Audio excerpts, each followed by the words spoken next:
DGMO level talks were going on, Pakistan actually was mentioning that we know that your such and such important sort of vector is primed and it is ready for action. I would request you to perhaps, pull it back. So he was getting live inputs as far as from China.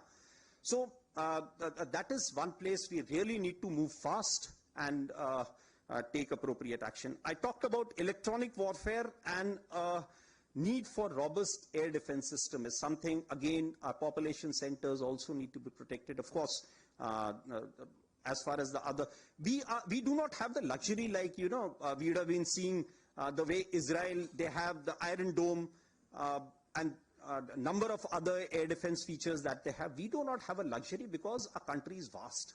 So, and such things cost a lot of money. So we need to, again, look at innovative solutions. Another lesson, I think, from Operation Sindoor was need for a secure supply chain. So we found, Mr. Ashok again talked about that the pain because an equipment was not inducted on time.